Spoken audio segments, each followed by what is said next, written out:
everybody. This is the Fiery Joker, and it is 40 degrees outside, and it is great because it is sweater weather. Oh, I love this time of year. Just all these holidays. It's so cold outside. It's not hot, and I can wear comfy sweaters and jackets without overheating. Oh, it's so nice. And I also got my comfy little slippers on. It's a good day. It's a very good day. So I'm going to be let's see if I can keep that when I watch this Venom versus Crona death battle. Let's check it out.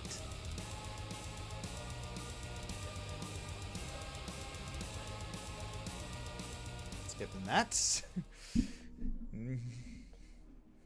All right.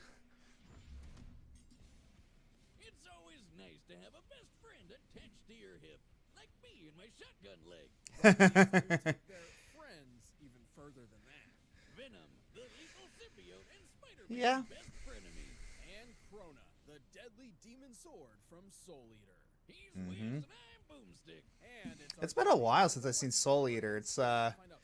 Soul Eater is definitely one of my favorite Soul Eater is definitely one of my favorite animes. It's so much fun. It's like if Tim Burton made if Tim Burton directed a Kingdom Hearts anime. Who was a freaking loser? Hey, don't look at me. All the goop aliens were saying it. So they kicked the poor slime ball straight off the planet. In its exile, the symbiote underwent a number of misadventures which firmly shaped its personality. It bonded to a heroic Kree soldier rescuing refugees, a violent monster who committed genocide, and apparently Deadpool. Damn, no wonder Venom's so messed up in the head. Eventually, the symbiote was discovered by Peter Parker, your friendly neighborhood Spider-Man. It gave him a pretty slick black suit and awesome new powers. But after finding out it was a confused, raging psychopathic alien, Pete decided to exorcise it with the power of Christian Ruff. A wise decision, although timed, as this event would cause the symbiote to finally meet its greatest partner, Edward Brock. Eddie was a journalist with the unluckiest backstory ever. While trying to uncover the identity of a serial killer, he blamed the wrong guy. The same day he published his article, Spidey caught the real killer, who lived right next door to the dude Eddie blamed. Long story short, Eddie was fired from his job, divorced by his wife, and disowned by his father, who already blamed Eddie for his wife dying in childbirth. On Oopsie daisy. Eddie learned he developed a terminal cancer, with only a few months left to live. Man, and I thought 2020 was rough. I almost don't blame him for becoming a supervillain. With all hope lost, he begged God to take it all away, and got an answer. The symbiote. Just like Captain Planet, with their powers combined, these two losers became a super loser. Well, no, they actually became a horrifying monster with all of Spider-Man's powers and then some. Their mutual hatred of Spider-Man caused the symbiote to bond to Eddie like no host ever before. They were perfect, a terror in the night, an unstoppable demon. They were Venom. It even cured Eddie's cancer. Sort of. It's complicated. Apart from Spider-Man's webbing and web-crawling powers, Venom can use shape-shifting to mold his body into cool doodads. Swords, shields, tendrils, worm monster things, even wings. Yeah, imagine seeing this guy flying outside your window. Yep. At night. Well, good luck sleeping ever again. Perfect for Halloween. Severe wounds like impalement and lost limbs. See all around him at once and psychically project emotions onto others. Normally, this just makes people feel sorry for themselves, like Wiz on Tinder. But one time, he met a bunch of other symbiotes that life was That's funny. and they killed themselves. Shit, that's dark. If desperate, the symbiote can even invade the bodies of others and make them burst from inside out. Gross and awesome. But if he doesn't want to... Ew, Majin Bood. Ugh. Body like a creepy puppet master. While attached to a victim, Venom can control them by fusing the symbiote to their nervous system, specifically the brainstem and frontal lobes. Fighting off this mind control is extremely difficult unless you have powers that can directly counter it, such as another symbiote. Oh god, aliens, tentacles, and mind control? Are we sure this episode is rated E for everyone, or do we need to start blurring stuff? Don't worry, aside from being a horrible mass murderer, Venom's stories are completely wholesome. Right. Venom Venom proved a dangerous thorn in Spider-Man's side and frequently ruined his life, even taking a page out of my favorite book, The Most Dangerous Game, and hunting him on a private island. Yeah, he was the coolest rival ever, but over the years, things kind of... Yeah, Venom mellowed out. Even teamed up every so often. See, even with so much anger, Eddie had a legitimate desire to protect others. As a teenager stealing his dad's car, he accidentally ran over and killed a child. Despite his desire to confess, his father forced him to plead innocent and rigged the jury. The guilt has weighed him down ever since. Oh, So, dear. while Venom does have a hunger for human brains, he'd rather eat the face off a criminal than an innocent person. Venom's as tough Yeah. as they come. He survived ghost Chaotic, neutral, chaotic good. to toss a tank hundreds of feet up, and fast enough to take down Spidey 2099, who once caught Mjolnir while it was moving 2,000 times the speed of sound. Although Venom does not possess the spider sense that allows Parker to react in microseconds, he can still keep up with all the usual Spidey gallery. Plus, while symbiotes have a severe weakness to high-pitched sound and heat, he's developed resistances to them. Like when he took this giant explosion, or when he survived a sonic scream from some mutant gremlins that shattered all glass within 10 miles. Yeah. While he may be tougher to take down than most other symbiotes, Venom never fully overcame his weaknesses. Yeah. However, his symbiotic genes provide far more help than harm. This includes traits and memories from other hosts, like Scorpion and Flash Thompson. Wait. Bullets are a genetic trait? How do I pass that down? Venom would certainly need a lot of firepower to survive an encounter with the symbiote god. Oh, geez, here we go. At first, the Clintar symbiotes were seen as a peaceful people. But turns out they were actually living weapons forged by the primordial deity Null in an attempt to conquer the universe. And I bet next up, Marvel decides they're magic maple syrup people from Asgardian IHOP. But okay, cosmic sludge made by alien Satan. Let's go with that. Despite it all, Eddie and the symbiote have proven they're far more than the dark legacy the Clintar were intended for. They've even gained the respect of the Avengers, and eventually considered Spider-Man a friend. Sort of. It's complicated. Eddie really is the best pal Venom could have found. Yep. And let's be real, he just looks freaking badass. See us everywhere, even in your nightmares. Now. In ancient times, a demonic being known as the Kishin ravaged humanity, nearly driving all mankind into the depths of madness. This monster could only be defeated and sealed away by the god of death. So, why is the literal god of death so goofy looking? You ever seen no, hell, even Yeah, well, he's doing that because he doesn't want to scare If you are kids. unfamiliar with the world of Soul Eater, prepare yourself. It's different. Will Yeah, he just he looks goofy because he doesn't want to scare kids. started a school, Death Academy. Here Because he warriors tried all doing it with his fight normal to mask and fight kids were too scared of him to actually work for him. They even got neat demon weapons that doubled as people. Together, they learned courage, chivalry, unbreakable friendship. You know, all that anime crap. Crona Gorgon was not one of these students. Buckle up, it's all Oh yeah, here we go. I don't think I know how to deal with this situation. Throughout their childhood, Crona was abused by their mother, Medusa, a witch obsessed with the legendary Kishin. You can see where this is going. Anime Uma Thurman was such a fangirl, she figured, hey, why don't I make my own Kishin? So she used her child as a guinea pig in a bunch of crazy experiments. Yeah. Sounds like something you do, Wiz. Don't be silly. I only use Yeah. actual guinea pigs. Part of Medusa's great experiment included bonding Crona to a weapon, much like the Meisters of Death Academy. However, joining with Ragnarok was a bit more literal. Ragnarok used to be your run-of-the-mill transforming weapon person until Medusa melted him alive in black blood. Black blood being another experiment of hers. Yeah. Crona's own blood is, in fact, this same black blood, which they can remotely control. It can be used to heal wounds and even harden as a sort of internal armor. Cooking rags in black blood turned him into a brand new weapon Yep. that was literally poured into Crona's bloodstream. From that Yep. point on, Crona and Ragnarok were two halves of the same person. The meek and tortured child firmly attached to their loud and brazen weapon. And Raggy has that black blood control too. They can yank poor Crona around like a puppet. They can use black blood to create wings, thorny vines, all kinds of weapons. And Oh, yeah. yes, needles. I hate needles.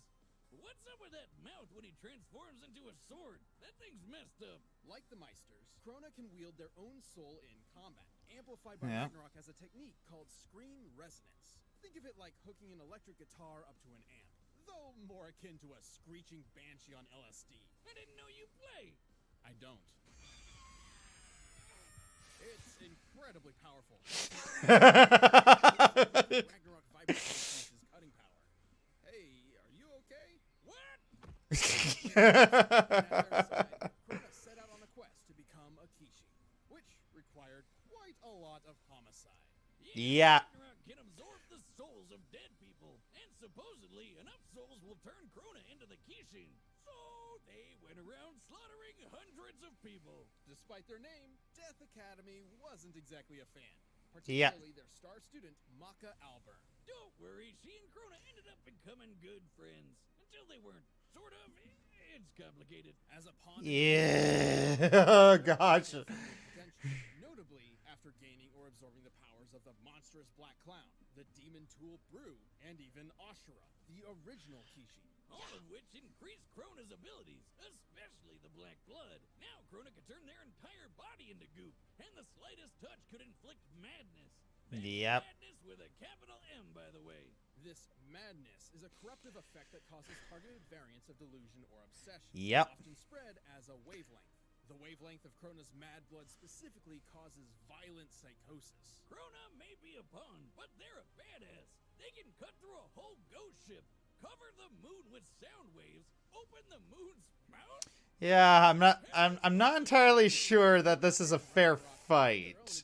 But we'll see. We'll see. Including Maka, Death the Kid, and Black Star. Sometimes all at once. Kid once flew from Nevada to Egypt in less than a minute, and Black Star is even faster. He's dodged lasers and been tracked moving over 20 kilometers in 6 microseconds while approaching Baba Yaga Castle. And Crona's been able to make enough mad blood to crush a whole goddamn Ukrainian city. While this city isn't named, we can use a similar metropolitan area in Ukraine, Kiev, for instance. With this in mind, Crona must have created over 9 trillion tons. I'm a little concerned though. It's like maybe it's nuts because they're doing a little too much research and little too many numbers beforehand. Only block so much. Even then, Medusa's plan It's because usually when they pull a lot of numbers beforehand, it usually means that character loses. But I don't know. Maybe they caught on to that pattern. Close enough. But with the power of friendship, Crona ironically wound up defeating the Kishin once and for all. Despite their life being nothing but destruction, Crona was the one who ultimately saved the world. With an added side effect of a new madness wavelength that made everyone obsessed with boobs. Truly a positive effect on people everywhere. Just give up. I'm tired of trying to figure out how to deal with you. Yeah.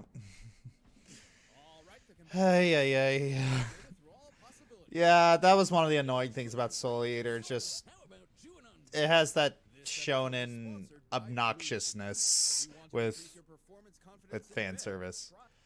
But right now, it's time for a death battle! All right, let's see this. Ooh. Okay. Hello? I want to be alone. Hey, pay attention, you turd!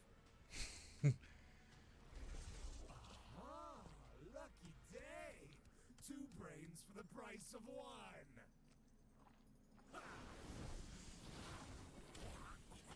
I don't think I can handle this right now. Yep, they got his personality perfect.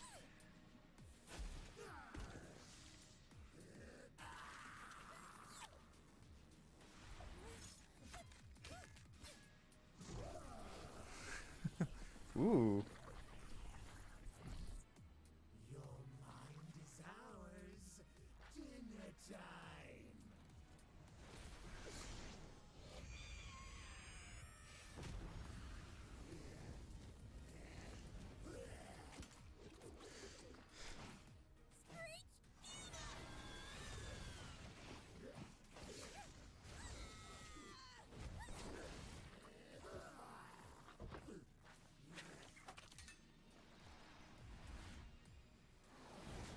Boom! Ba-da-ba-da-ba-da-ba-da! Ooh.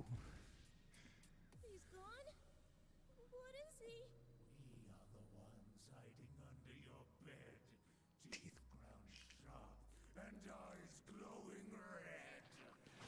Your eyes glow white. Ah! I literally just saw that movie last night. Your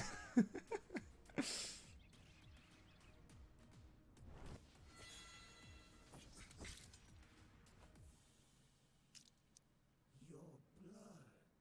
I know. It's black. Yeah, they got the moon in there. Wake up, stupid!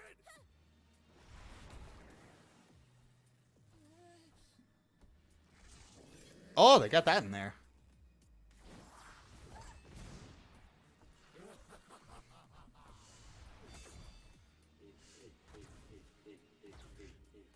Yeah, they got the moon. The moon's fun.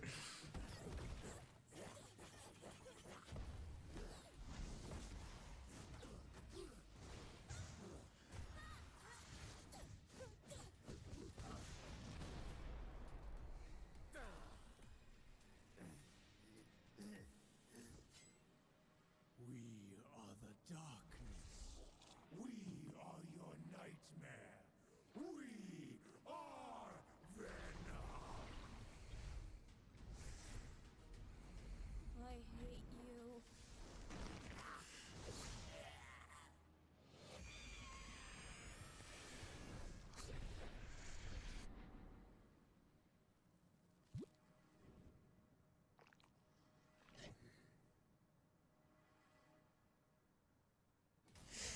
Yeah, I thought it was a little bit of a stomp. To stop picking fights with pink-haired anime characters.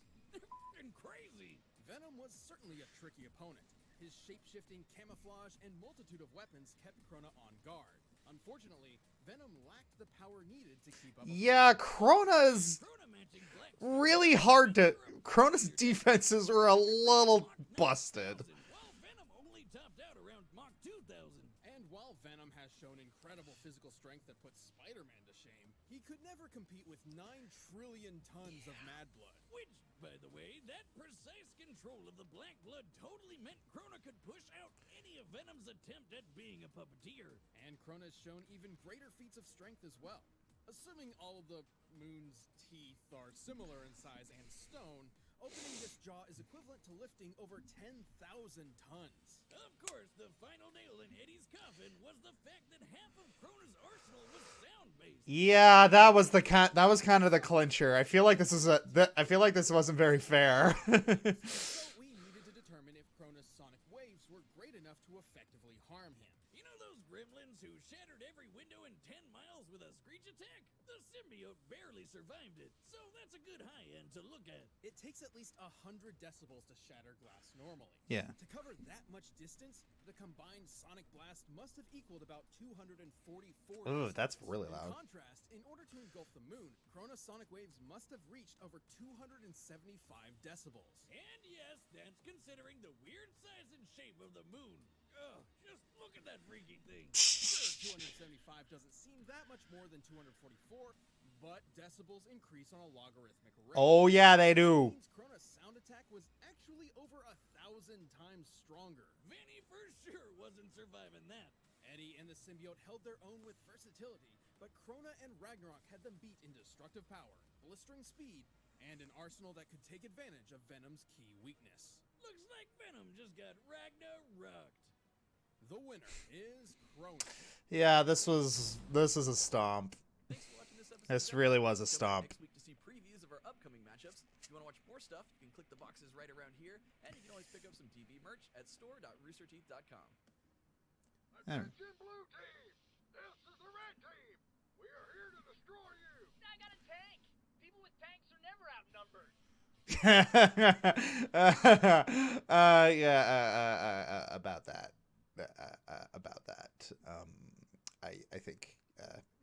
I think Hitler would probably have something to say about that. Well, that was fun. Yeah, again, and I've said this before throughout the video. I mean, it was a stomp. It's like it was very easy to. It's like, I mean, I was a little concerned, you know, because, you know, using my Doylist logic. But yeah, it seems like they caught on to that, because usually when they put a lot of like numbers beforehand, usually it's like they put the numbers beforehand in order to, you know, like, oh, but you know that vague thing we alluded to earlier? Yeah, the numbers for that are bigger than the numbers we showed you there. But yeah, so I do like that they kind of keep you on your toes. They kind of keep you guessing. They make it hard to use Doyleist logic. Yeah. So, which makes it unpredictable, which makes it a lot more fun. But yeah, that was fun. Thank you all for watching this, and it's cold and it's great, and my feet feel good in my slippers. Have a lovely, lovely day. Take care.